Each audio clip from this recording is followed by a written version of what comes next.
मंत्री महोदयांनी अजून एक महत्वाचा निर्णय घेतलेला आहे। मालाडमध्ये जवळपास 240 एकर ही आयएनबी मिनिस्ट्रीची जागा आहे।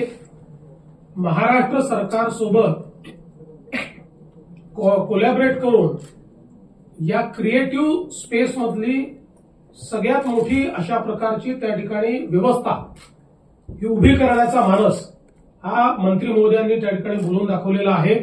त्याच्यामुळे क्रिएटिव्ह वर्ल्डमध्ये आणि विशेषतः फिल्म, पोस्ट प्रोडक्शन किंवा स्टुडिओज या सगळ्या गोष्टींमध्ये वर्ल्ड क्लास अशा प्रकारची व्यवस्था ही मुंबईमध्ये तयार करून मुंबईला पुन्हा एकदा, आता आपण भारताचं एंटरटेनमेंट कॅपिटल आहोत, पण वर्ल्ड एंटरटेनमेंट कॅपिटल मुंबईला करता येईल अशा प्रकारचं को क्रिएशन हे केंद्र सरकार आणि राज्य सरकार मिळून या ठिकाणी करणार आहेत।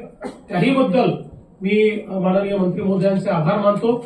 लवकरच या संदर्भातले एमओयूज देखील आम्ही करू आणि त्या संदर्भातली पुढचं प्लॅनिंग देखील जे आहे ते आम्ही निश्चितपणे सादर करू।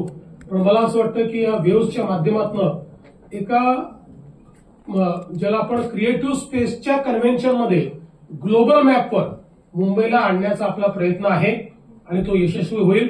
आपल्यालाही सगळ्यांना माझी विनंती आहे की आपण याला वाईड पब्लिसिटी द्यावी, जास्तीत जास्त लोकांपर्यंत पोहोचेल अशा प्रकारचा प्रयत्न आपण सर्वांनी करावा, अशा प्रकारची आपल्यालाही विनंती करतो।